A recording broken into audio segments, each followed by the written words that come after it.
jemaah Masjid Hidayah yang dalam kita kesempatan malam hari ini kita kembali bertemu pada pengajian tujuan dan mari kita awali dengan baca doa dulu. Bismillahirrahmanirrahim. Kita berdoa wali Islam kita wali Muhammad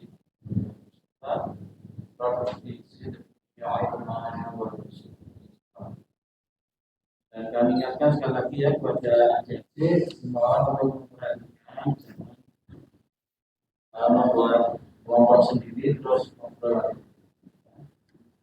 Juga adik-adik yang kurang jangan diramili ya, tapi memperhatikan mudah-mudahan Allah SWT memberikan hidayah dan ilmu serta iman kepada kita.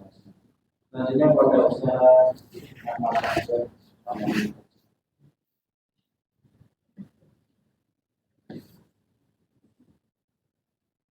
cek tes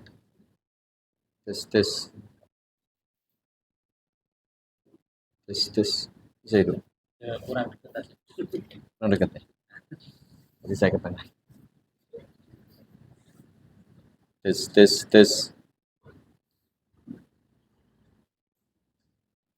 Assalamualaikum warahmatullahi wabarakatuh. Innal hamdalillah nahmaduhu wa nasta'inuhu wa nastaghfiruh wa na'udzu billahi min shururi anfusina wa sayyiati a'malina. Man yahdihillahu fala mudilla lahu wa man yudlil fala hadiya lahu. Asyhadu an la ilaha illallah wahdahu la syarika lahu wa asyhadu anna Muhammadan abduhu wa rasuluh. Allahumma salli wa sallim wa barik ala nabiyyina Muhammadin wa ala alihi wa ashabihi wa man tabi'ahum bi ihsanin ila yaumiddin, amma ba'd. Ibu bapak jamaah dan kaum muslimin wal muslimat yang saya muliakan, rahimani wa rahimakumullah. Semoga Allah selalu melimpahkan rahmat dan taufiknya kepada kita. Bersyukur kepada Allah Subhanahu wa taala, malam hari ini kita bisa memulainya dengan berzikir, dengan bersyukur, dengan beribadah kepada Allah Subhanahu wa taala. Salah satunya kita kerjakan salat maghrib berjamaah, lalu kita lanjut dengan duduk bermajlis ilmu, bersabar sejenak menunggu datangnya waktu salat isya, sembari kita mendengar sebahagian petuah dan bimbingan dari alim ulama kita. InsyaAllah ta'ala kita bacakan dari kitab Riyadhus Shalihin yang ditulis oleh Imam Nawawi rahimahullahu ta'ala. Semoga menjadi tambahan pengetahuan dan ilmu yang bermanfaat bagi kita.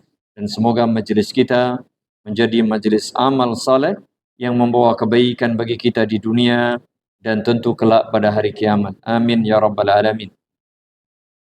Selanjutnya semoga salawat, salam dan keberkahan dilimpahkan selalu kepada Nabi kita yang mulia, Nabi Muhammad sallallahu alaihi wa ala alihi wasallam, para istri, keluarga, sahabat dan tentu semua umat Islam yang masih setia mengikuti agama beliau dengan baik sampai kelak jelang kiamat tiba. Amin.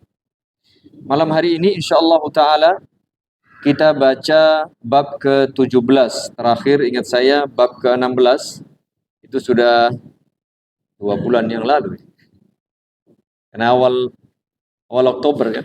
Iya. Awal November kemarin libur. Karena ada uzur saya, kemudian ini awal Desember. Mengingatkan jamaah sebelum kita mulai bahwa kita sudah di paruh kedua bulan Jumadal Ula. Berarti Ramadan tidak ada 3,5 bulan lagi. Sebentar lagi insyaallah Ramadan tiba. Maka saya mengajak dan mengingatkan jamaah, mari berdoa kepada Allah Subhanahu wa taala. Semoga Allah beri kita kesempatan untuk bersua dengan bulan Ramadan. Diberi kita taufik dan kekuatan untuk memaksimalkan ibadah pada bulan Ramadan. Dan tentu harapan kita semoga di akhir Ramadan Allah menjadikan kita hamba-hambanya yang mendapatkan pengampunan dosa dan tentu menjadi golongan orang-orang yang bertakwa. Amin ya rabbal alamin. Baik, kita baca bab ke-17.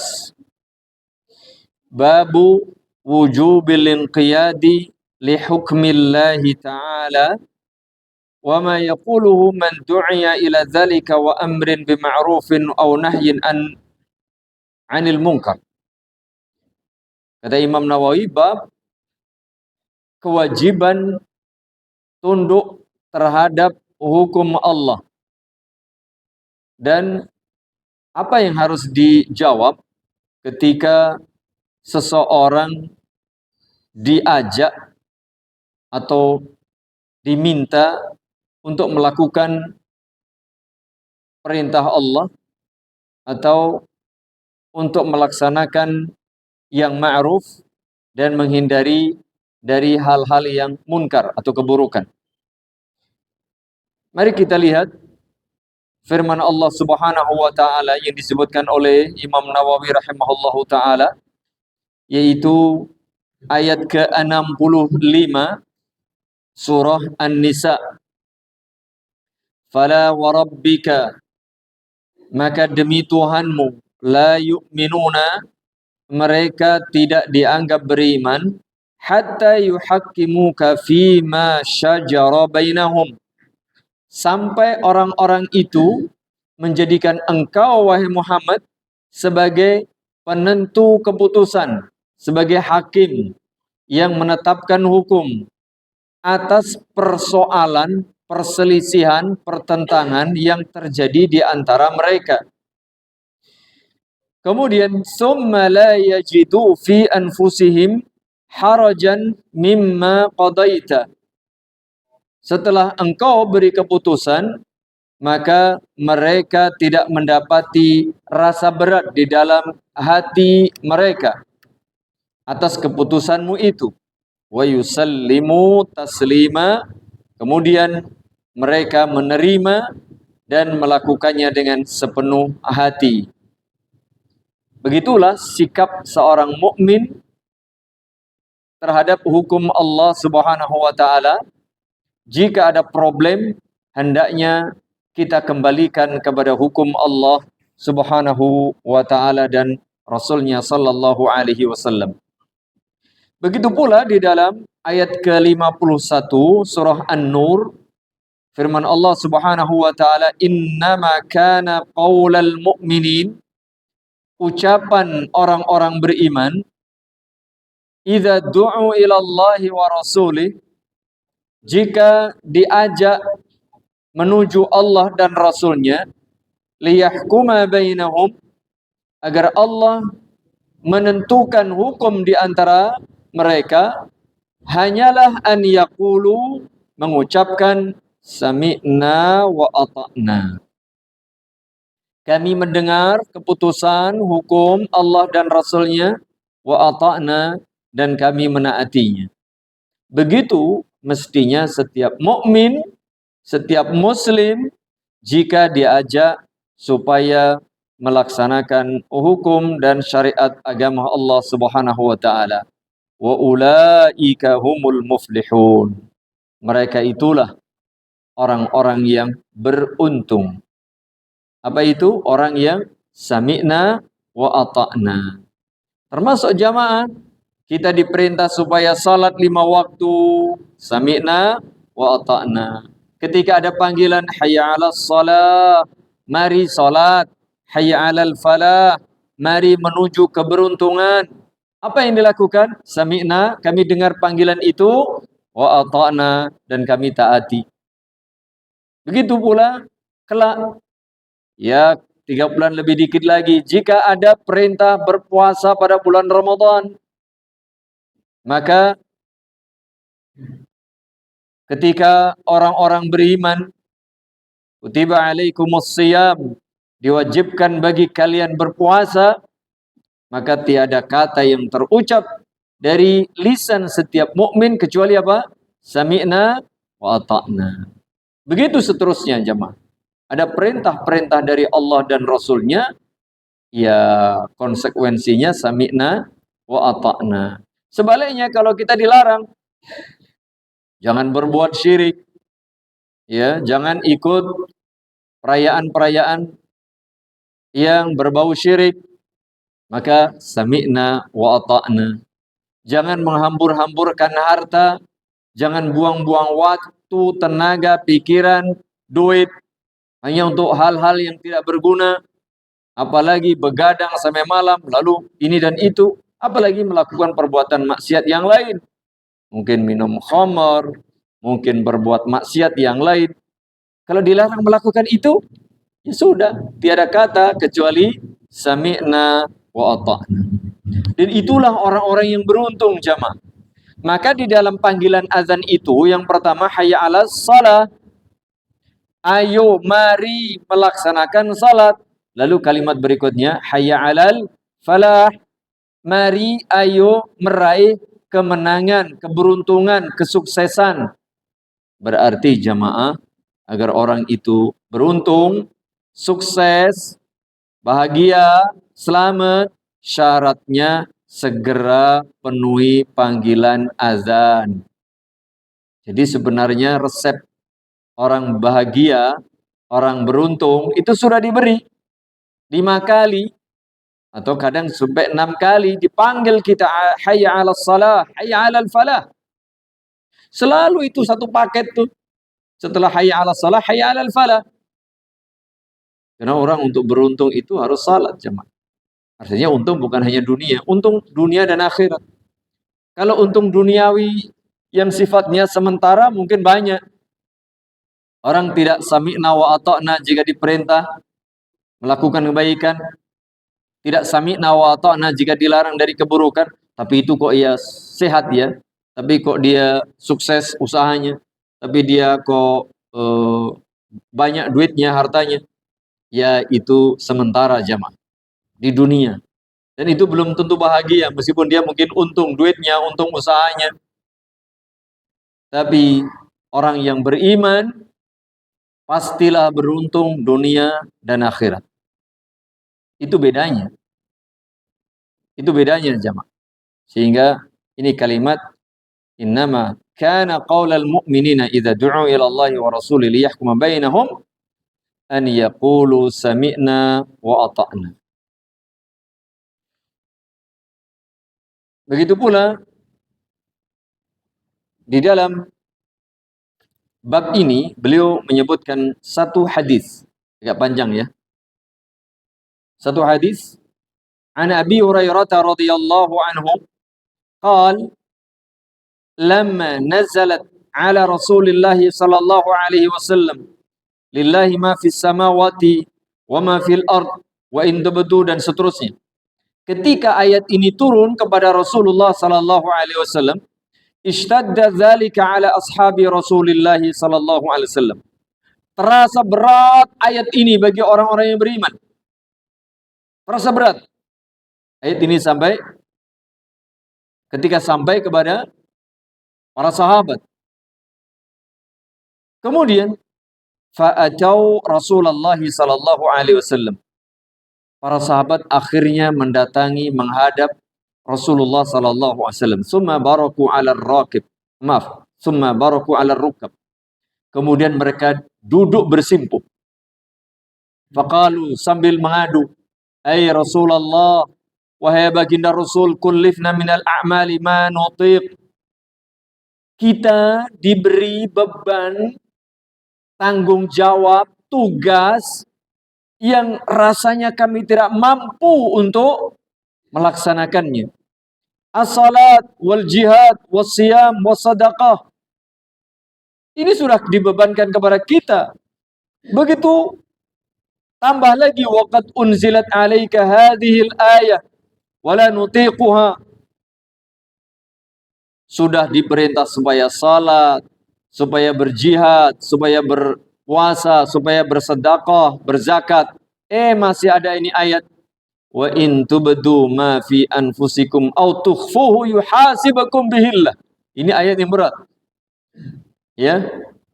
Jika kalian mengutarakan sesuatu yang ada di dalam hati kalian atau kalian menyembunyikannya, Allah akan hisab. Allah akan hisab terhadap kalian. Itu yang berat. Berarti kerentak dalam hati, sesuatu yang terlintas dalam hati, itu semuanya dihisab oleh Allah. Betapa beratnya itu. Padahal kita ini kan kadang-kadang berpikir yang ini, yang itu, jamaah. Ada niatan ini dan itu kadang. Ini pun dirasakan sangat berat oleh para sahabat. Sehingga mereka mendatangi Rasulullah sallallahu alaihi wasallam. Faqala Rasulullah sallallahu alaihi wasallam, maka baginda Rasulullah sallallahu alaihi wasallam bersabda, "Aturiduna an taqulu kama qala ahlul kitabain min qablikum, sami'na wa asaina?" Saat itu Rasulullah memberikan tanggapannya. Apakah kalian ingin mengucapkan sesuatu sebagaimana yang diucapkan oleh dua ahli kitab sebelum kalian, yaitu sami'na wa asaina, kami dengar perintah ayat ini lalu kami tidak taat? Kalian ingin seperti itu? Bal qulu sami'na wa ata'na, tapi katakan sami'na wa ata'na, ghufranaka, ya Allah ampunilah kami, Rabbana wa ilaikal masir, ya Allah ya Tuhan kami, ampuni kami, hanya kepada Engkau lah tempat kembali. Falamma qatara'aha al-qawmu wa dhallat biha alsinatuhum anzalallahu ta'ala fi isriha amana ar-rasulu bima unzila ilaihim min rabbih wal mu'minun kullun amana billahi wa malaikatihi wa kutubihi wa rusulihi la nufarriqu baina ahadin min rusulihi wa qalu sami'na wa ata'na ghufranaka rabbana wa ilaikal masir. Nah, begitu jamaah. Ya. Ketika itu maka Allah Subhanahu wa taala menurunkan ayat ini. Menurunkan ayat ini. Falamma fa'alu dzalika, ketika para sahabat akhirnya melaksanakan bimbingan Rasulullah supaya menyatakan sami'na wa ata'na ghufranaka rabbana wa ilaikal masir, maka Allah pun menghapus isi dari ayat tersebut. Nasakhahallahu ta'ala fa'anzalallah. Kemudian Allah menurunkan ayat berikutnya. La yukallifullahu nafsan illa wus'aha. Ini kemurahan dari Allah. Buah dari apa? Buah dari ketaatan, ketundukan kepada Allah dan Rasulnya. Jangan ngeyel. Sami'na wa ta'na. Berat. Sami'na wa ta'na. Akhirnya Allah memberikan keringanan dan kemudahan. Disebabkan karena apa? Mereka sami'na wa ta'na. Ini dia. Rentetan kisah turunnya ayat-ayat terakhir dalam surah Al-Baqarah tadi. Setelah itu, setelah mereka tunduk patuh kepada Allah, Allah turunkan ayat berikutnya. La yukallifullahu nafsan illa wusaha, laha ma kasabat wa 'alaiha maktasabat. Rabbana la tu'akhidna in nasina aw akhtana. Lalu Allah menjawab, qala na'am. Para sahabat menyatakan, ya Allah, janganlah kami Engkau siksa jika kami lupa atau kami bersalah. Allah menjawab, na'am.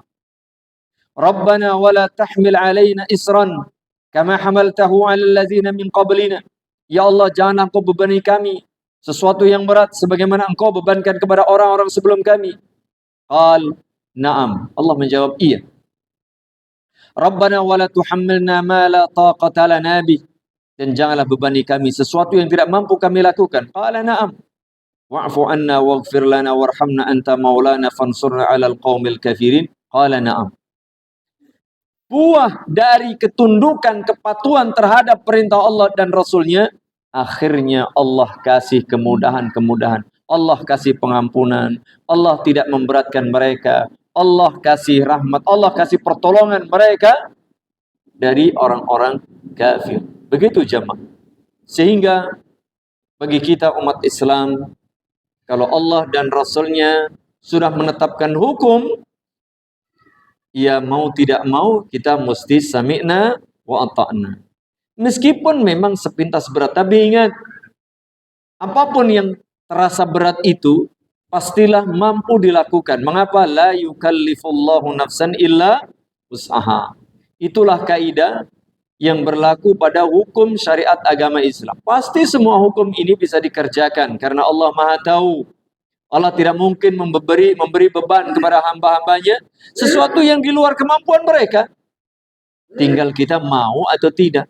Memang hidup ini ujian jamaah. Tentu ada perjuangan, ada pengorbanan, ada kesungguhan, ada kesabaran.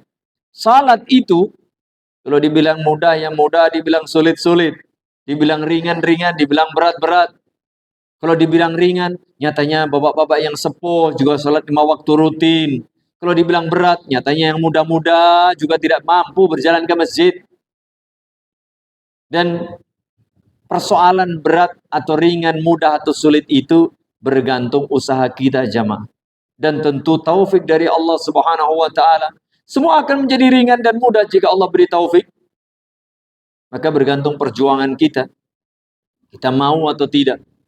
Contoh salat adalah wa'mur ahlaka bis salati wastabir 'alaiha. Perintahlah keluargamu menegakkan salat dan bersabarlah engkau dalam melaksanakan salat itu. Berarti jamaah, salat itu kalau kita nggak sabar, ya nggak bisa. Dulu mas, saya waktu masih muda sergap, ya sekarang pak, aduh sekarang sibuk. Ada mungkin begitu. Kalau tidak sabar, ya sudah, selesai mungkin. Maka butuh perjuangan, butuh kesabaran. Tapi itu semua dimulai dari tekad niat awal dalam hati kita apa? Sami'na wa ata'na. Kita dengar firman Allah dan Rasulnya, perintah Allah dan Rasulnya, kita dengar, lalu wa ata'na. Kita berusaha untuk mengamalkannya. Begitu jamaah. Ini buah dari ketundukan kepada hukum Allah dan Rasul. Bab berikutnya yang disebutkan oleh Imam Nawawi rahimahullahu ta'ala adalah babu an-nahyi 'anil bid'ah wa muhdatsatil umur. Bab larangan membuat hal-hal baru dalam urusan agama atau hal-hal yang diadakan dalam urusan agama. Mengapa ibu bapak? Karena Islam sudah sempurna. Dan itu dilarang kita menambah atau mengurang atau mengganti ajaran agama Islam. Kata Allah Subhanahu wa taala di dalam surah Yunus ayat 32 yang disebutkan oleh Imam Nawawi rahimahullahu taala, "Famadza ba'dal haqqi illa ad-dhalal?" Maka tidak ada sesudah kebenaran itu kecuali kesesatan. Artinya yang benar itu sudah benar, sudah ada. Jika seseorang tidak mengikuti kebenaran, berarti otomatis dia mengikuti kesesatan. Ma farratna fil kitabi min syai'. Dalam surah Al-An'am ayat 38, Allah Subhanahu wa taala menyatakan, tiadalah kami alpakan, tiadalah kami lupa dalam Al-Qur'an ini sesuatu pun. Artinya Allah tidak lupa dan tidak mungkin lupa. Semua hukum, aturan sudah disebutkan dalam Al-Quranul Karim yang dijabarkan di dalam sunnah-sunnah atau hadis-hadis Nabi alaihi salatu wassalam. Semuanya sudah ada jemaah. Tinggal bagaimana kita mencari dan menggalinya untuk bekal dalam seluruh aspek kehidupan kita. Sehingga tidak perlu kita cari dari sumber lain. Kita ganti, kita tambah dari hal-hal yang di luar syariat agama Islam. Karena Allah tidak alpa, Allah tidak lupa. Semuanya sudah disebutkan kaidahnya. Begitu pula di dalam surah An-Nisa 59. Allah Subhanahu wa taala menyatakan fa in tanaza'tum fi syai'in farudduhu ila Allahi war Rasul. Maka jika kalian berselisih tentang sesuatu, berbeda pendapat, ada persoalan, ada pertentangan, maka kata Allah Subhanahu wa taala farudduhu ilallahi war Rasul. Kembalikan solusi hukum penyelesaiannya kepada Allah dan Rasulnya. Yang dimaksud kepada Allah dan Rasulnya kemarin sudah kita baca pada bab ke-16. Kata Imam Nawawi, qala ulama menyatakan ilal kitabi was sunnah. Cari rujukannya, hukumnya di dalam Alkitab, Al-Quran, was sunnah, hadis Nabi sallallahu alaihi wa ala alihi wasallam. Begitu jemaah. Dan ini salah satu konsekuensi dari kesempurnaan agama Islam. Kalau dinyatakan sempurna tetapi dalam menyelesaikan satu persoalan tidak ada, berarti nggak sempurna dan tidak mungkin. Ketika Allah menyatakan sempurna, pastilah di dalamnya sudah ada. Tinggal kita mau mencari apa tidak. Kita tinggal mau menggali apa tidak. Itu persoalannya. Nah, itu dibutuhkan orang-orang yang berijtihad, orang-orang yang bersungguh-sungguh, dan itulah para alim ulama kita. Begitu pula di dalam ayat 153 surah Al-An'am, Allah Subhanahu wa taala menyatakan wa anna hadza sirati mustaqiman fattabi'uh.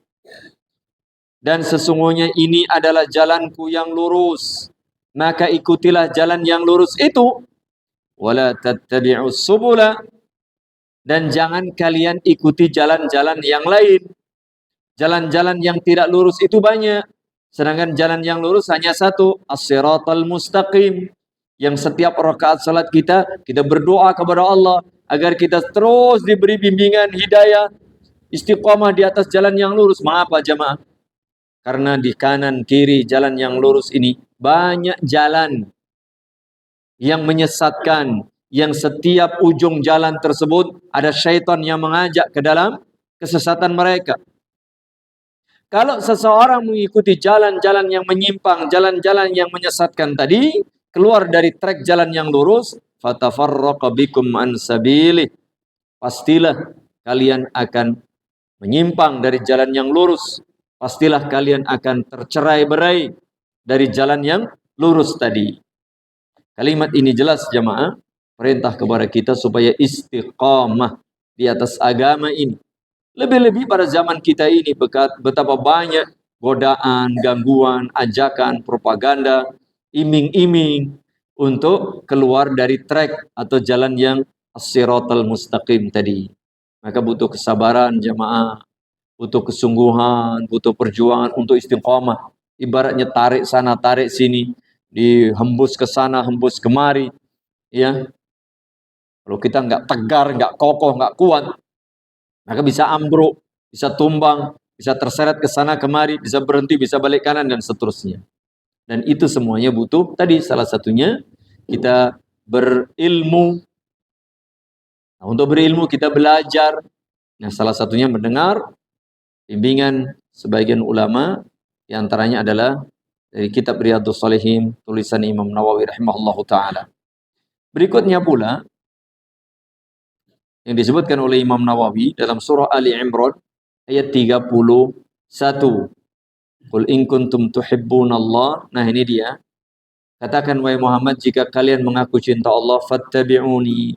Ikuti aku, ikuti Islam, ikuti syariat Islam, ikuti sunnah Nabi, ikuti bimbingan Nabi, karena bimbingan Nabi itu teladan yang terbaik.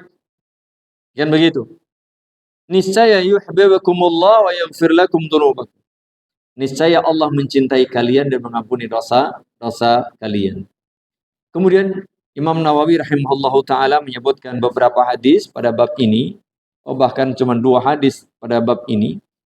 Yang pertama, wa an Aisyah radhiyallahu anha qalat, qala Rasulullah sallallahu alaihi wa ala alihi wa sallam, man ahdatha fi amrina hadha ma laysa minhu fahuwa raddun, muttafaqun alaih. Wa fi riwayatin li Muslim, man 'amila 'amalan laisa 'alaihi amruna fahuwa raddun. Kata Imam Nawawi rahimahullahu taala menukil hadis yang diriwayatkan oleh Imam Bukhari dan Muslim dari sahabiah Aisyah radhiyallahu anha ummul mukminin. Beliau menyatakan, qala Rasulullah sallallahu alaihi wasallam, baginda Rasulullah sallallahu alaihi wasallam bersabda, man, siapapun, tak peduli siapapun dia, ahdasa, membuat sesuatu yang baru, fi amrina, dalam urusan kami, hadza, ini, yang dimaksud dalam urusan agama, hal-hal baru dalam urusan agama, ma laisa minhu, yang ternyata bukan berasal dari agama ini, artinya tidak ada sumber rujukannya, tidak ada landasan hukumnya, atau istilahnya tidak ada dalilnya, fahuwa raddun, maka amalan-amalan baru yang tidak ada landasan dan dasar hukumnya itu ditolak. Amalannya tidak diterima, pelakunya juga tertolak. Dan di dalam redaksi Imam Muslim dengan kalimat man amila, kalau tadi yang membikin, ini tidak membikin tapi melakukan. siapapun yang melakukan amalan laisa alaihi amruna, yang tidak berlandaskan perintah kami, ini perintah agama Allah dan Rasulnya, fahuwa raddun, maka itu ditolak. Ini kalau urusan agama tidak boleh kita nambah, tidak boleh kita ngurangi, tidak boleh kita ganti jamaah, tidak boleh kita bikin-bikin yang baru. Adapun kalau urusan dunia, dipersilahkan, antum a'lamu bi umuri dunyakum. Kata Nabi alaihi salatu wasalam, kalian lebih tahu urusan dunia kalian.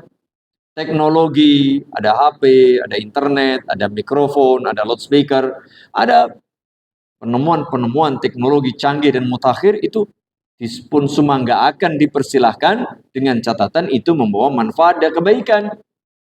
Digunakan untuk manfaat dan kebaikan. Digunakan sebagai sarana, sebagai wasilah untuk melakukan kebaikan. Itu tidak mengapa dan itu terpuji. Adapun jika digunakan untuk perbuatan-perbuatan maksiat, tentu lil wasaili hukmul maqasid. Wasilah itu mengikuti hukum tujuannya.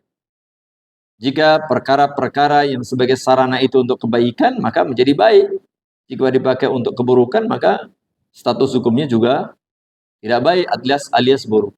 Adapun dalam masalah agama, maka sudah selesai, ya, bahwa al-yawma akmaltu lakum dinakum. Kata Allah, hari ini telah aku sempurnakan bagi kalian agama kalian.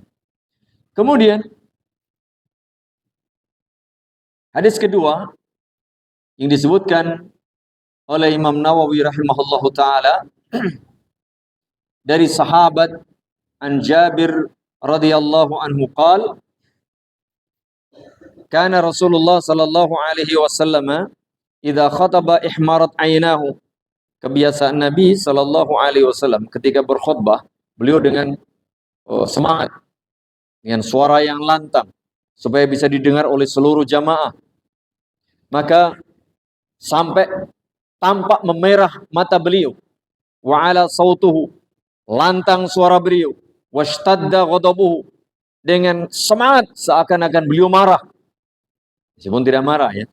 Hatta ka'annahu mundhiru jais, seakan-akan beliau memperingatkan bahwa ada pasukan musuh yang datang menyerang. Coba kalau di sana ada pasukan musuh menyerang, kan kita memberikan peringatannya dengan tegas, jelas, dan lantang. Seperti sabbahakum wa masakum wa yaqul bu'istu ana wasa'atu kahatain. Nabi kemudian bersabda, aku diutus oleh Allah sudah dekat dengan hari kiamat seperti dua jari ini. Wa yaqrinu baina usbu'aihi as-sababah wal wusta. Beliau menyebutkan begini. Jadi sudah dekat, ya. Antara jari telunjuk dan jari tengah itu kan dekat. Artinya diutusnya Rasulullah sallallahu alaihi wasallam sebagai nabi terakhir memang sudah dekat dengan kiamat, jamaah. Apalagi kita sekarang ini, semakin dekat. Cuman dekatnya seberapa kita nggak ngerti. Kemudian beliau menyatakan, amma ba'du fa inna khairal hadisi kitabullah, ini dia. Sesungguhnya ucapan terbaik adalah kitabullah, Al-Quran, kalamullah, wa khairal hadi hadi Muhammadin sallallahu alaihi wasallam, dan sebaik-baik petunjuk adalah petunjuk Nabi Muhammad sallallahu alaihi wasallam. Wa syarrul umuri muhdatsatuha, sebaliknya perkara yang paling buruk, paling jelek adalah perkara agama yang diada-adakan. Sudah sempurna ditambah, dikurang, diganti, itu jadi buruk. Maka tidak boleh. Wa kullu bid'atin dhalalah, dan setiap perkara yang baru, yang buruk tadi disebut bid'ah, dan setiap bid'ah adalah sesat. Kemudian beliau menyatakan, ana aula bi kulli mu'minin min nafsi. Aku lebih utama bagi setiap mukmin daripada dirinya sendiri. Man taraka malan fali ahli. Barang siapa meninggalkan harta, maka harta itu untuk ahli warisnya. Wa man taraka dainan aw daya'an fa ilayya wa alayya. Kemudian barang siapa yang meninggalkan hutang atau sesuatu tanggungan, maka hendaknya dia menemui aku dan itu tanggunganku, kata Nabi alaihi salatu wasallam dalam riwayat Imam Muslim. Begitu pula hadis yang sejenis berasal dari sahabat Al-Irbad ibn Sariyah radhiyallahu anhu. Begitu jamaah yang bisa kita baca pada kesempatan malam hari ini, karena sebentar lagi waktu salat Isya, maka dua bab ini, bab ke-17 bab perintah supaya kita tunduk patuh, taat kepada perintah Allah dan Rasulnya, tentu sesuai dengan kemampuan kita, karena la yukallifullahu nafsan illa wus'aha. Dalam prakteknya nanti sesuai dengan kemampuan masing-masing. Kemudian dilarang kita melakukan hal-hal yang baru dalam urusan agama, karena agama ini sudah sempurna.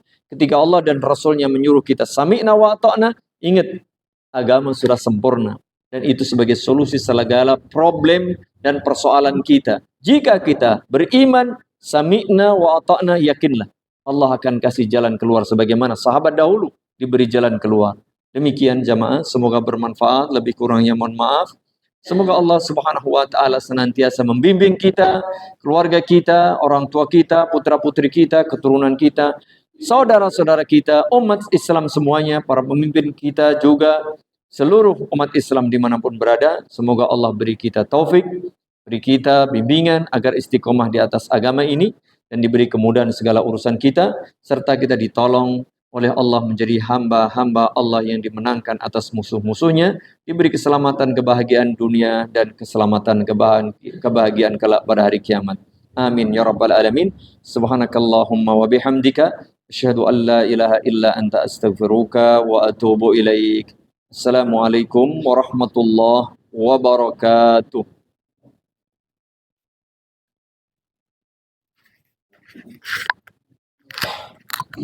Baik, demikian tadi pengajian pada malam hari ini. Semoga kita bisa mengambil pelajaran dan juga bisa mengamalkan dengan kehidupan saya.